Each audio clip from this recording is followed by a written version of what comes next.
วัสดีพี่น้องทุกคนเนาะพี่น้องทั้งพังลาวพังไทยและต่างประเทศทุกคนเนาะวันนี้เราจะมากินตำมะฮุงน้ำกันทุกคนนี่ตำคนแฉะกันทุกคนเนาะอันนี้ก็จะเป็น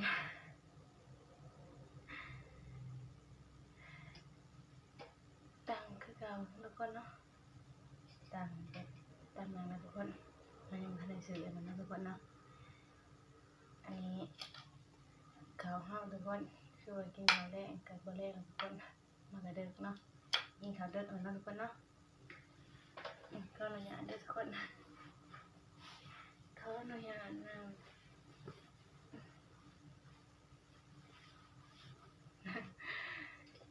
ทุกคนอุ้ย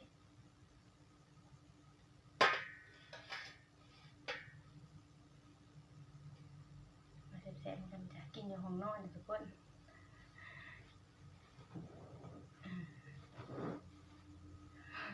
ห้องนอน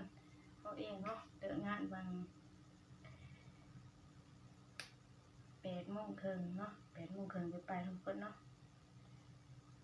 ก่อนจะไปกินพากดไลค์กดแชร์กดติดตามกดSubscribeให้ยายทุกคนเด้อเพื่อสืบพัดคลิปใหม่ๆของยายทุกคนเนาะพาเป็นกำลังแห่งใจให้เด้อถ้าเราไม่เห็นงานในปากใต้ทุกคนเนาะไปกินเลยทุกคน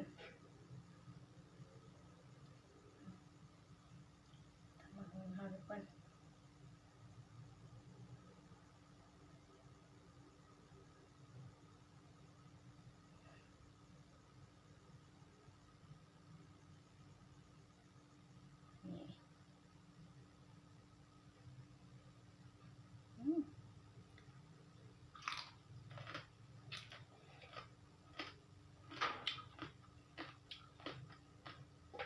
พักค่ะทุกคน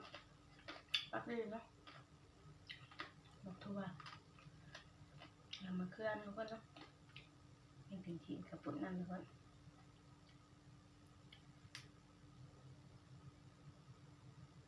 มาเดินมากินกันทุกคนมาแสะกันเด้อกินข้าว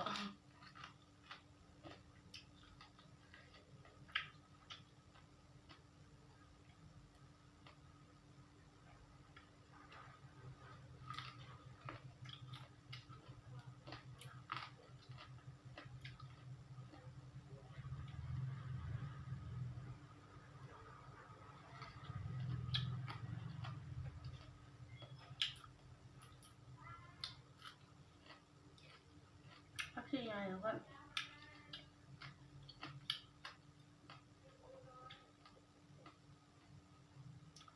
เนี่ยใหญ่เนาะพักที่ใหญ่ปัจจุบันเท่าหันบริใหญ่ได้ทุกคนไปน้อยนี่คือใหญ่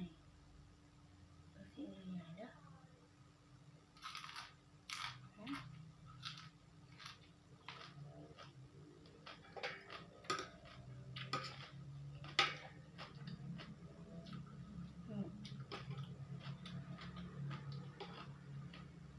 คนหนาเนาะก็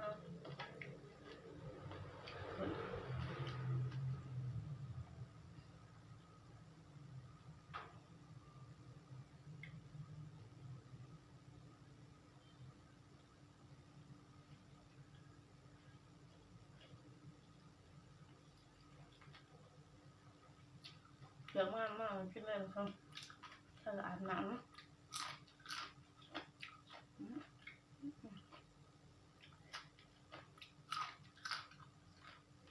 ที่ร้านการอาบน้ำเนาะคนเนาะ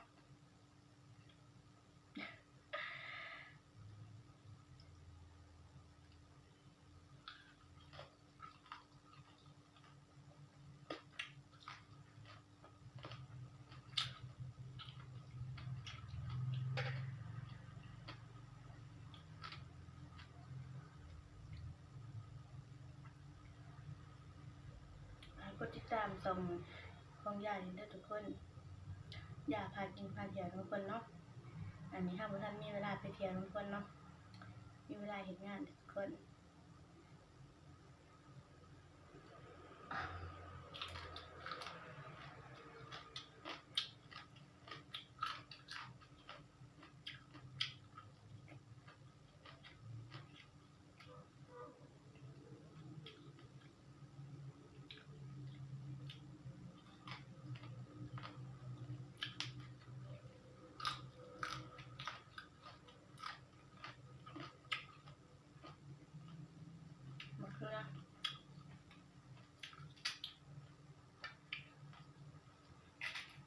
พื่อบ้านเฮา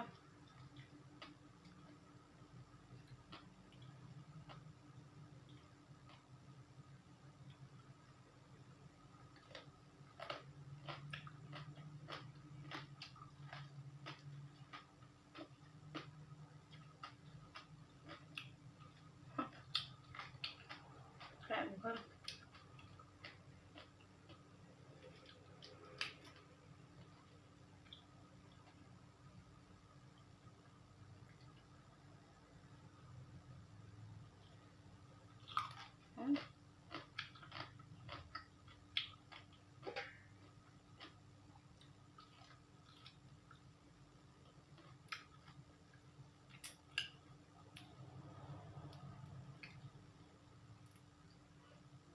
ให้ได้พี่ตามมือให้พี่ทุกคนลาก่อนกันอย่างพี่เนาะพี่นะพี่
มาเจอไม่ปะเป็นน้ำบดมาเยอะเพียงแน่เป็นทั้งข้าวต่างกล่องกันทุกคน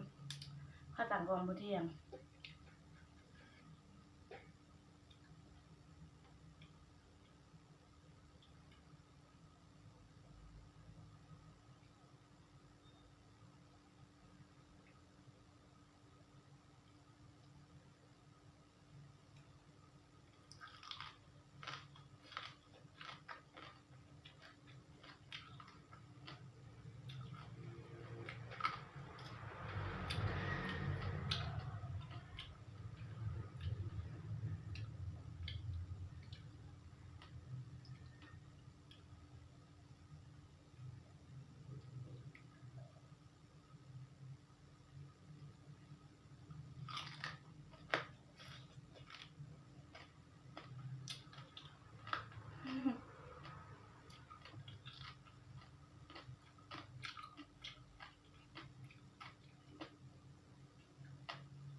ก็คือหนึ่ง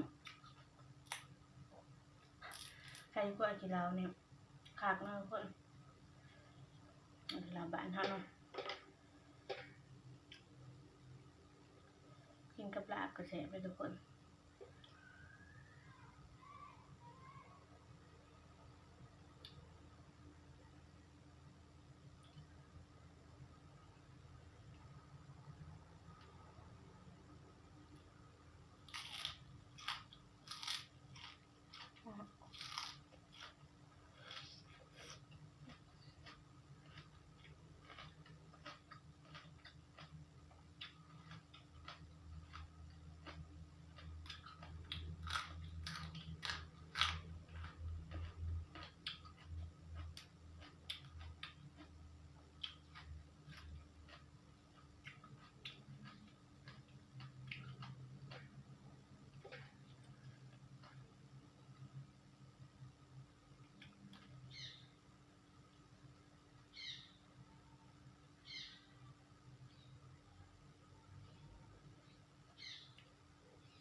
ภัยนะทุกคนเธอนี่แจงลงเนาะจะลงยังมันมาของเนาะ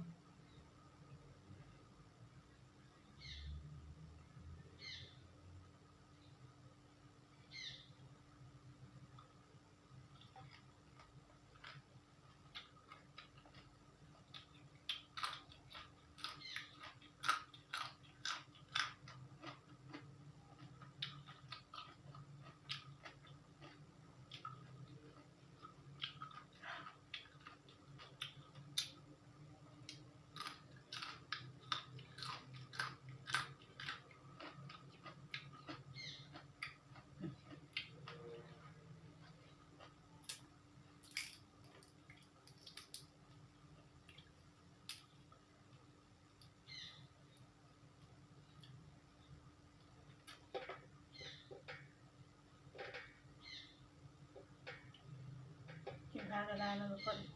จำนุ่มบำรุงร่างกาย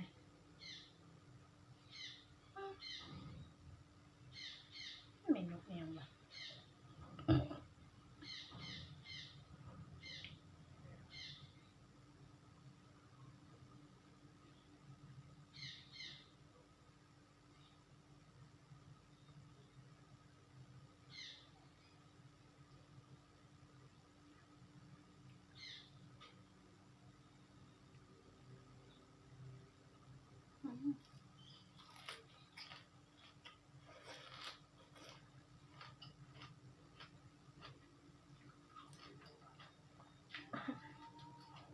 ก็สุดแล้วครับ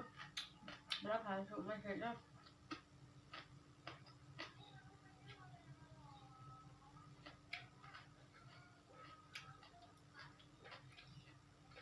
มันได้ผ่านจุดไม่เสร็จเมื่อไหร่ทุกคนเสร็จเลย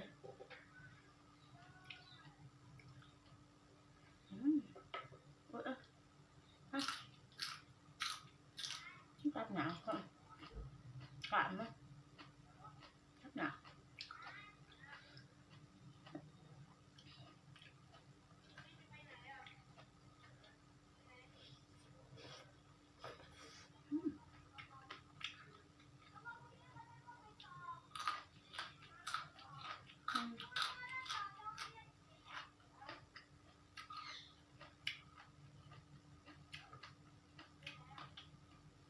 แม่ทุกคนกินมาเบิดกินมาเบิดทุกคนตามพักใจยังไงทุกคนกินเราตั้งมาหุงเบิดปากแทนมาเสือกันพี่ทุกคนมาเจอกันพี่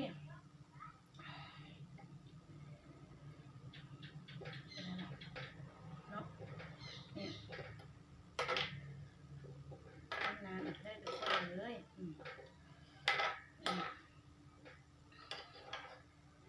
ชดรถ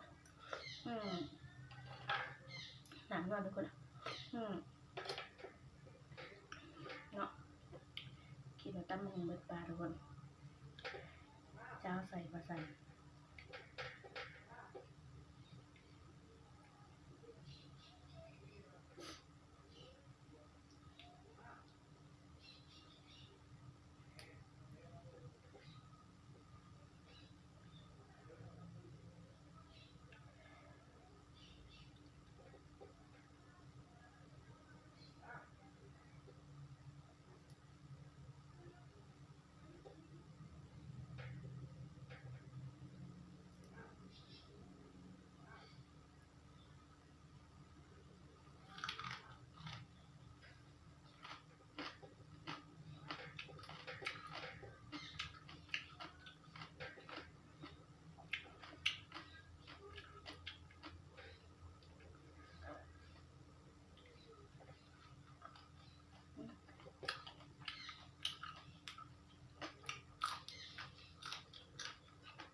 เครื่องนี้ก็ตามมันก็แซ่บทุกคนเนาะเกี่ยวแก้มใหม่ก็แซ่บคือกันเกลือ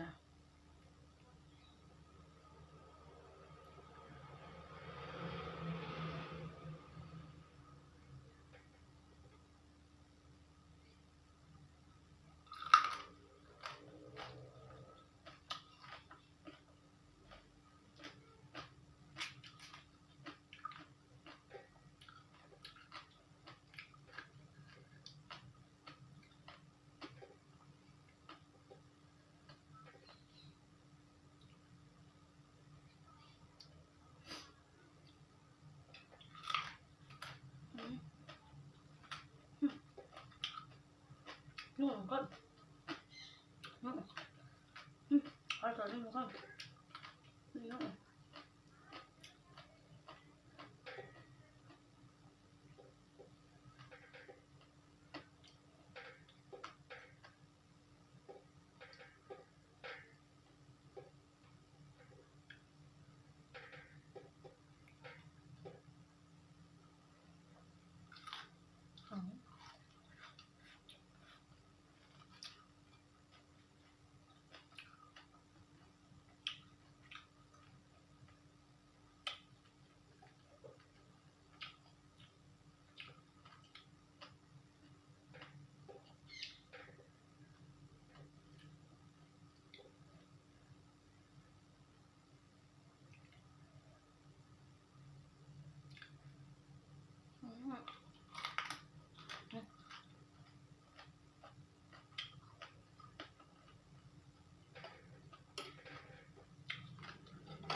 คือเสียมือคนเนาะน้ำปลาแดงน้ำซาวต้มเองทุกคนโอ้ยขอโทษนะทุกคนยุ่งทุกคนน้ำปลาแดงนัวจ้ะทุกคนปลาเนาะน้ำปลาไทยจะเรียกปลาเนาะทุกคนเนาะ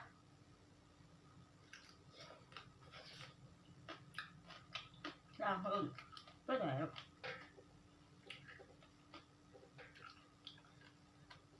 แค่ทำนัว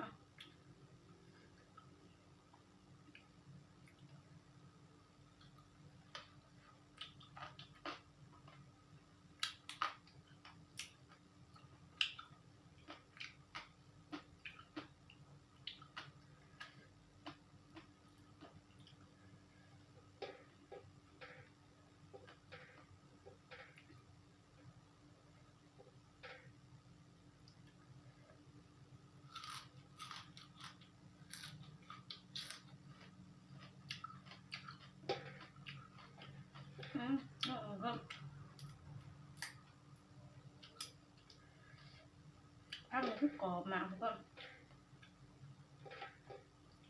ผักซีอิ๊วเนาะกรอบดิผักซีกรอบทุกคน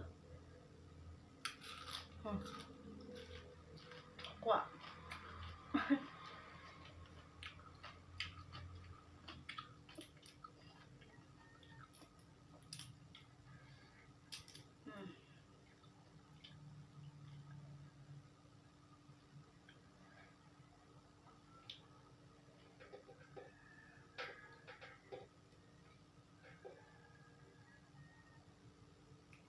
มาท่านแจงไก่คันทุกคนเนาะแบบเดียวกับอยู่บ้านเฮาซ้ำนี่ก็ยังคันนะทุกคนมันเป็นน้ำการเวลาของมันเนาะทุกคนเนาะการเวลาเปลี่ยนไปอีหยังมันก็เปลี่ยนไปเบิดเนาะคนเฮาคือกัน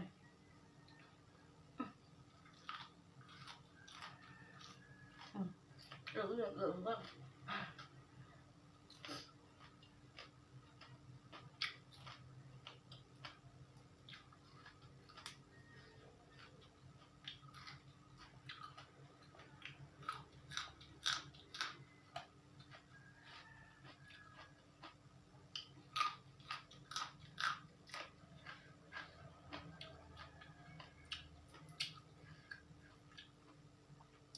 ถ่ายแล้วทุกคนเนาะ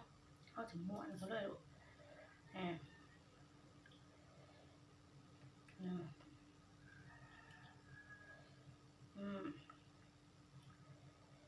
ม่วนเขาเลยทุกคนพักมีวิตามินดี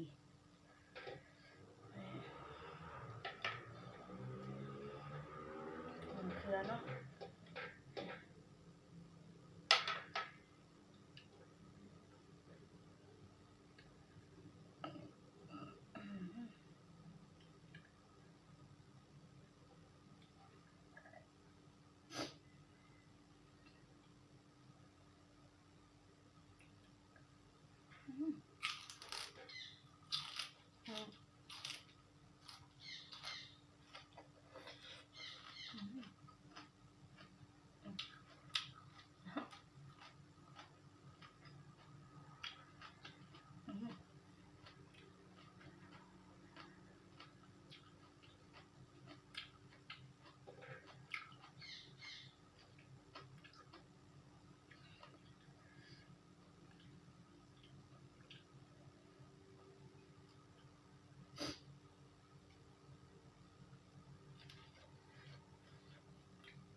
จะมีงานจะแก่เนาะทุกคน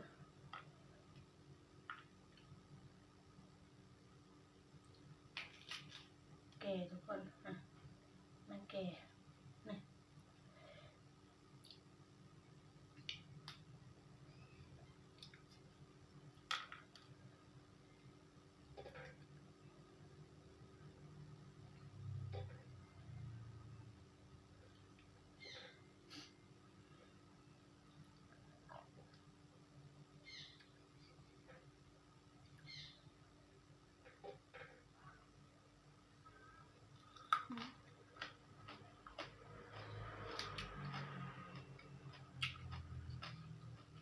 ก็ไม่มีตำมินน้องก็กินพอประมาณกินลากับบะดีทุกคนไม่เห็นแม่กินพอประมาณเอาเนาะ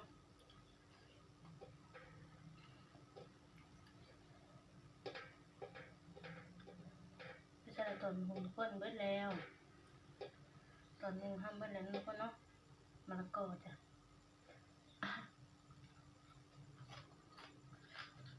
ใส่มาแล้วก็ใส่มาให้เนาะ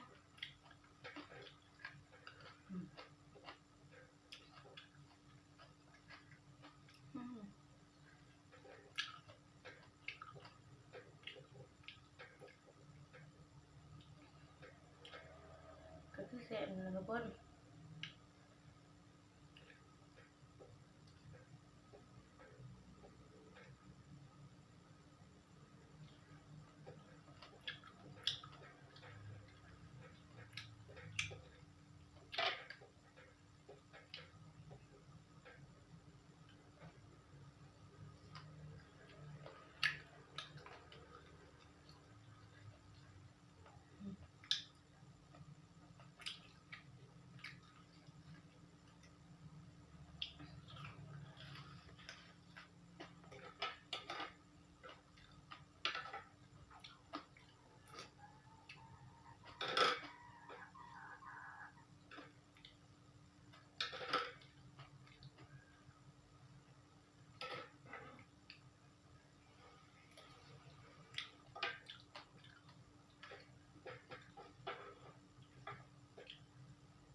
ใครมันหอมพุงเนาะ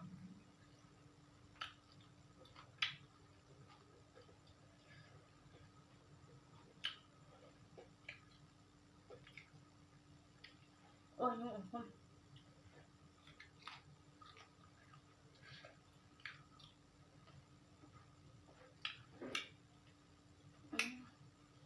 ที่ยุ่งกัด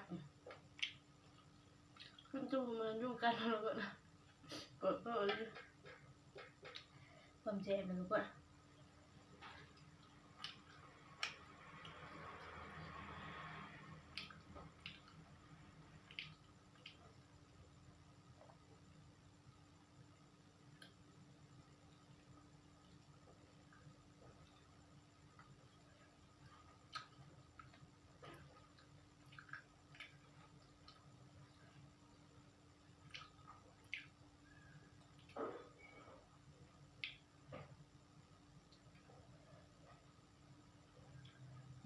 อนเด้อแน่เนาะทุกคนเนาะเดี๋ยวเขากินแล้วเนาะมันก็เด้อกูอาบน้ำแล้ว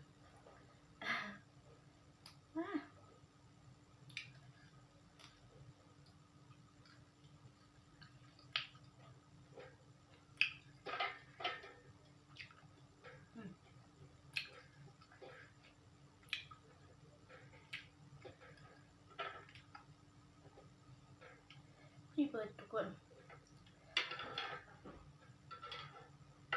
กินจะได้กินบ่หลายเทียงของทุกคนต้องกินแบบปล่อยเด้อทุกคนเด้อเฮากับบ่เชื่อได้ของทุกคนเนาะเฮากินเบิดดิ อืม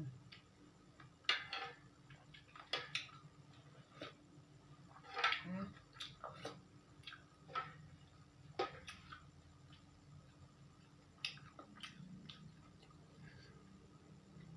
เบิดทุกคนเนาะวันนี้คือเบิดทุกคนเบิดคือเก่าเนาะ ใช่กินเนาะทุกคนเนาะบ่ว่าสิอยู่ยังเนาะอันฝากกดไลค์กดแชร์กดติดตามนี่เด้อทุกคนกด Subscribe นี่เด้อทุกคนเด้อเป็นกำลังใจให้ชาวลาวมาทำงานปักใต้เด้อทุกคนเด้อแล้วก็ขอโทษขออภัยนำทุกคนหลายๆคือยาสางสองนี่กะสิกินเฉพาะของสุกเนาะทุกคนเนาะของดิบคือบ่กินเลยเนาะทุกคนเนาะอีกอย่างตัวยาเองกะบ่ได้ขาประเภทสัตว์ใหญ่เนาะทุกคนเนาะอยากบอกอยากแจ้งทุกคนทราบนะทุกคน เพื่อว่าทุกคนเขากินหันกินนี้เนาะเพื่อแบบว่าถ้ากินสุกนะโอเคกินได้ทุกคนถ้ากินดิบนี่หันโนเวนะทุกคนเนาะคือโนเวกินบ่ได้ทุกคนเนาะบ่เคยกินแต่น้อยจนใหญ่บ่เคยกินดิบทุกคนกินแต่สุกอย่างเดียวทุกคนเนาะเพราะว่ากินดิบมันจะมีสารหรือมีพยาธิเนาะเขาบ่กินทุกคนเขาจะกินสุกเป็นเบิดทุกคนเนาะแล้วขอโทษขออภัยทำไม่ได้เลยทุกคนเด้อ